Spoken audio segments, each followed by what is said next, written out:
Live from Radio Row in New Orleans, Louisiana. Super Bowl week, baby. Eagles and Chiefs rematch. Some of the biggest names in sports and entertainment will be right here. Put your seatbelts on and get ready for the ride. It's the Jake Asman Show. Live on a Wednesday from Radio Row in New Orleans. And ladies and gentlemen, joining us right now is one of the best players on the New York Jets. And I am dead serious when I say it. Our guy, punter, Thomas Morstead. Mr. Morstead, we've done this several times virtually, but to do it in person is pretty awesome, man. Thanks for coming by. You got it. Glad to be here. So what is this like for you? You obviously live here in the offseason. You played for the Saints for many, many years in your career, and you're synonymous in Super Bowl history with your time with the Saints. What's it like having the Super Bowl back where you make your off-season home and obviously have a very significant connection to the city? Yeah, it's great. It's so cool. I've only done Radio Row once, and that was in 2018 up in Minnesota. So to be here at the convention center where I've been in Mardi Gras parades and other things like that, it's just cool to see the whole setup. And New Orleans is the best place for hosting. You arrive at the airport, you get a taxi, and you don't need a car the rest of the time you're here. And this place knows how to host and throw a good party, so it's a great place to do it. You know, for you personally, the Super Bowl moment, right? You go back to that Saints-Colts Super Bowl, onside kick to start the second half. How often do people bring that up to you this time of year? And, of course, being back in New Orleans, I'm sure a lot of people want to ask you about that Saints team as well. Yeah, I mean, it's cool to jog the memory, you know. It's a highlight in my career. Grateful to have been a part of it, to have been a part of such an awesome team. First Super Bowl and only Super Bowl in New Orleans Saints history.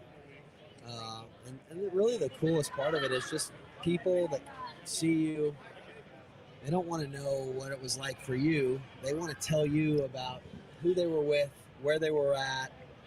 Oh, I was with my uncle and we watched it, and he got to see it before he passed away. Or, you know, our whole family was together, and you just get to hear, like, you're a really big focal point in people's family histories, which is crazy. And so it's really nice because imagine everybody that came up to you just came over and wanted to give you a hug and said how great you are and thanks for doing what you did. You know, I get that all the time here in New Orleans, and it's a cool thing. That's awesome. Now, obviously, as a Jet fan, I was hoping that you wouldn't be able to do Radio Row this year because you'd be getting ready for a game.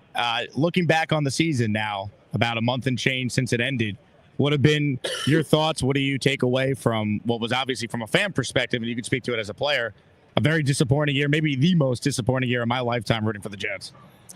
Yeah, I would say it was extraordinarily disappointing. This is probably not the most succinct way of saying it, but it was a weird, strange season.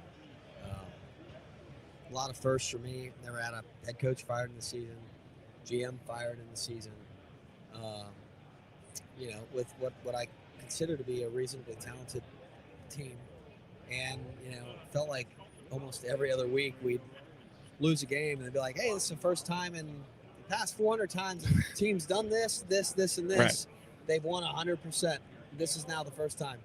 We just found all sorts of ways to lose games. And I think everybody had a hand in it, Nobody just dominated their role.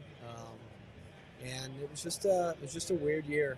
And, I know everybody wants to point the finger and be like, this was the issue.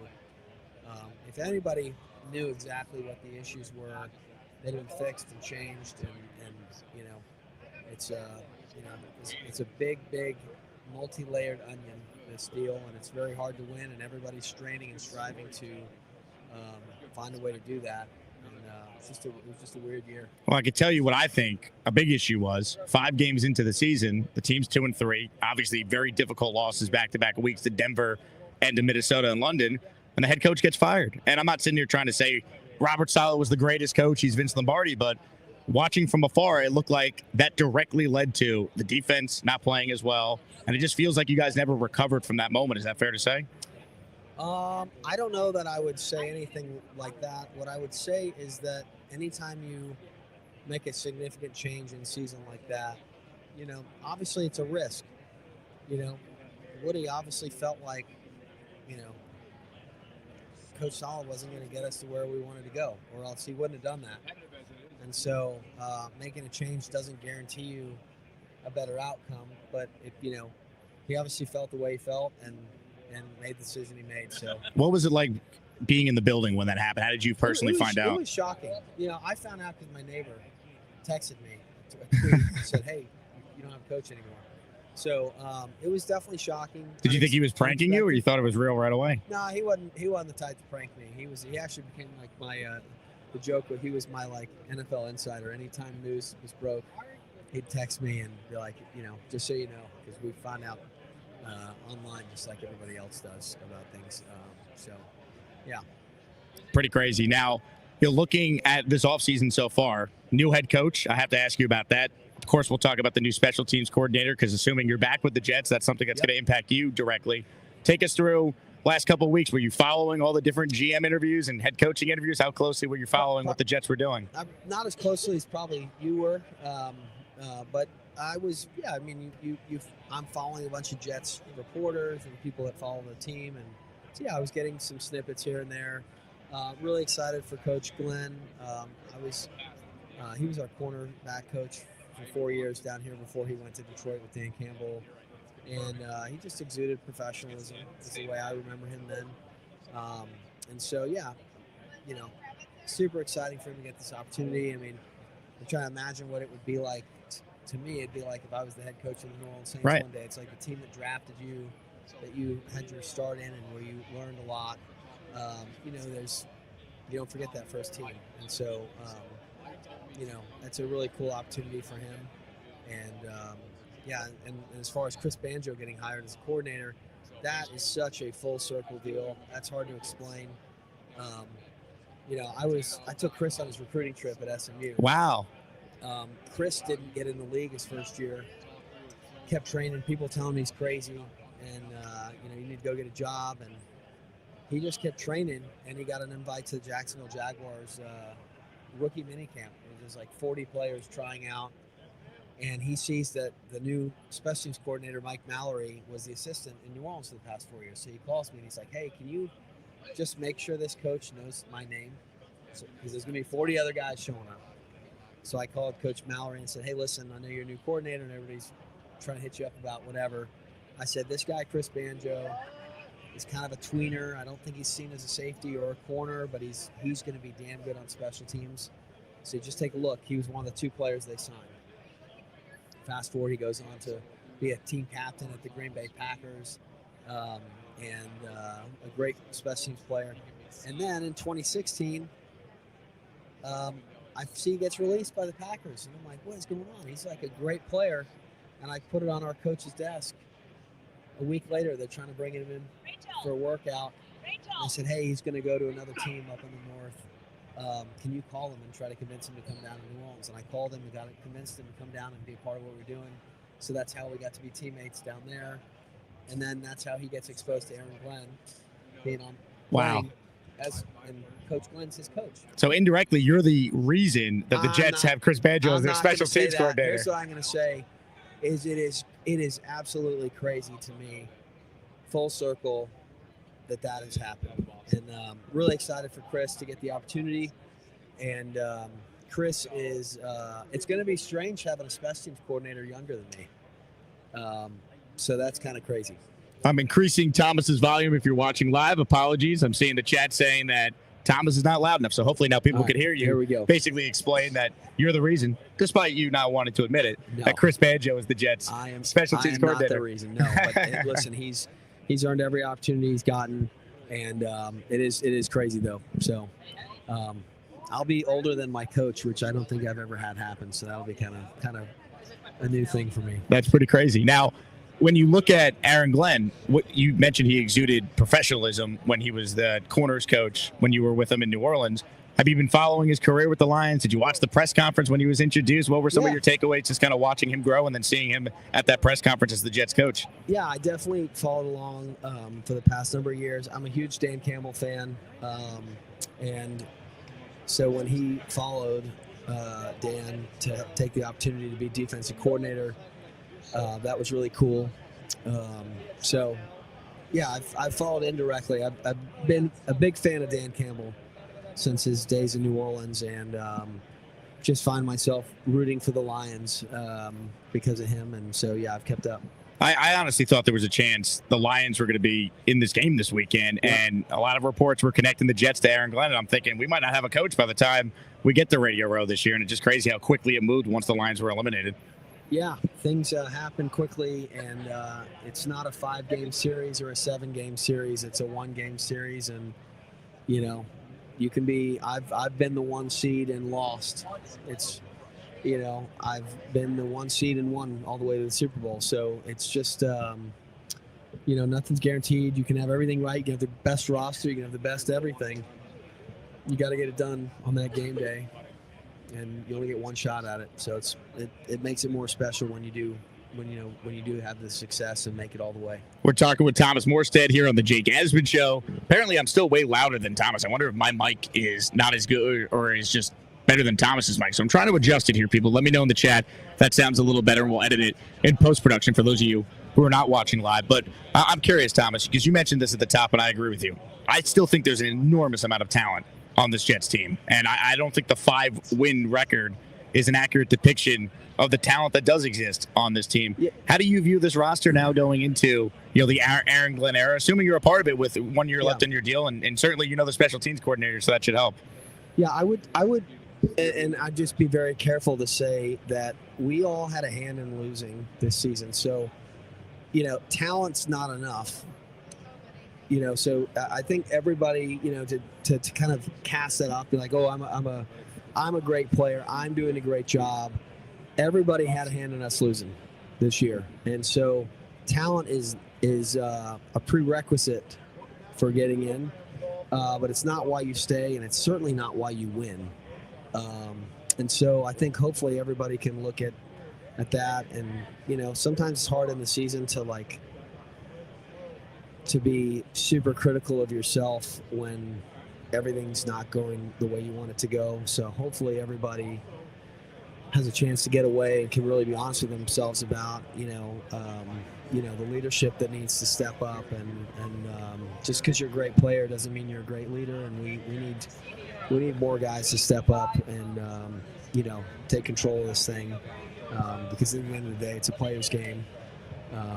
So I'll leave it at that. Speaking of leadership, a big question this offseason is your quarterback. I know you and Aaron Rodgers have a very close relationship. I got to ask you about the Cayenne pepper stuff in a moment as well. But your thoughts on Aaron? I know he said he's going to take some time and figure out if he wants to play. I know Aaron Glenn said he's going to meet with Aaron and they're going to talk about the future. Do you want Aaron Rodgers back as your quarterback? I'm not gonna say I want him or don't want him. I'll say this: he'd be welcome back. I've really enjoyed getting to be friends with him, and those decisions are going to be made regardless of what my opinion is. So I'll stay away from that. But I know he would definitely be welcomed back by his teammates. So time will tell. Do you think he gets a bad rap with the perception of his relationship with his teammates? Because I find it very frustrating, because anytime I've spoken to you or I've had C.J. Mosley on the show or Joe Tippmann, I was listening to some comments yesterday from Quincy Williams and Jermaine Johnson, who are making the rounds here, and they were talking about how great Rodgers has been for them. I mean, him. Like, do you think there's a false perception on how he is with his coaches and teammates? Listen, all I know is what I see. So I'm not in meetings with them a lot of times. I'm in different meetings. So all I have is my experience with him, and he's been great. So, all the things you're asking me about, what you see, what you hear about, does it get blown out of proportion? I don't know. All I see is what I see. He's been a great teammate to me. He's been wonderful to my family when they've been around. And the guy wants to win. That's what I know. So, it's been cool getting to be teammates with him, and, we'll just see what happens. Thomas Morstead joining us here. Before we talk about Team Gleason, the Cayenne pepper, are you still drinking it daily? Give us the breakdown on how that came together. Yeah, I was actually kind of pissed at Aaron for bringing it up. I just threw it in his locker during a game, before a game, because he was a little dinged up, and I think you could see later in the season he was moving a lot better. Sure. And so yeah, it just became like, I was like, I don't know. At first, I never thought to give it to him because I was like, this guy has every resource in the world. He's probably whatever he needs to be getting. Well, he's willing to try ayahuasca, so why not cayenne pepper? Well, I just figured he probably already knew about it. I mean, and so I've been doing this for a few years now, and so I just threw it, and he kind of like maybe he was just greasing me up a little bit or trying to get me going, but he was like, man, I felt better. And I'm like, dude, do it for a week. You just did it for a day. And then a few days later, he's like, man, I feel really, really good. And so I was like, yeah, keep going. And so, yeah, I've been doing it for 2 years now and feel great, chronically uninflamed. Not that I had a huge issue before, but every little edge matters. And so, yeah, it was just kind of something. Then he spilled the beans to the media, and it became a thing. So. Hey, he played a lot better down the stretch when he got healthy, so maybe you had a lot to do with that as well, Thomas. There you go. Before you leave, you're wearing the Team Gleason shirt. We had you on over the summer, and you were talking about the different fundraising you were going to do in season to raise money for Team Gleason. You're here at the Super Bowl. Tell us all about Team Gleason. Well, Team Gleason is an organization based here in New Orleans. They do everything related to ALS. They are outfitting people with technology so they can continue to communicate and just be a human being, right? And so they're just doing God's work.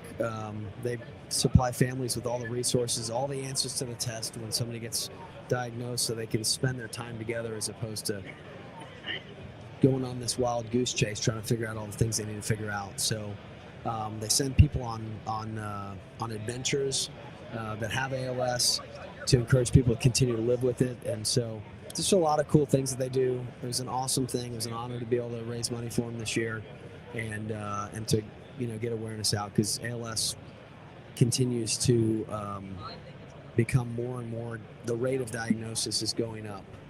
So it's not getting better is what I'm saying. It's getting worse. So it's just an honor to be a part of it. New Yorkers know ALS very well if they follow baseball with Lou Gehrig and his story. So love all that you do. It's an awesome, awesome thing that you do, raising money for that. So thank you for coming on. Yeah, thank you for being a Jet. You are, no joke, you've been one of the best players on the scene the last few years, and we Jet fans truly appreciate it. I've felt the love, and I've very much appreciated it all. And it's been a great, for somebody that's enjoyed such stability for so long down here in New Orleans, to find kind of this like second football home has been really rewarding for me, and I don't take it lightly. So I really appreciate it. All the support. Jets fans chanting for me at games. It's just like wild stuff that you never thought possible. And so I really appreciate it. Hopefully I'm a lot less frequent of a highlight, and we can do some more scoring and more winning. Absolutely. I mean, there were a lot of number 5 Morstead jerseys in the stands this year. I mean, I know, it's crazy. I didn't see any of the backs of the jerseys though. I just saw lots of 5s. Yeah, tons of 5s. Yeah. And now that people got to get 6 as well. I mean, that's right. Sorry to make everybody have to go get another one. He's Thomas Morstead. Continue to support Team Gleason. Thomas, nice enough to join us here at the Super Bowl in New Orleans at Radio Row. We'll take a quick break here on the channel. Be on the lookout for more content throughout the day. He's Thomas Morstead. My name is Jake Asman. Back with more live from Radio Row in New Orleans.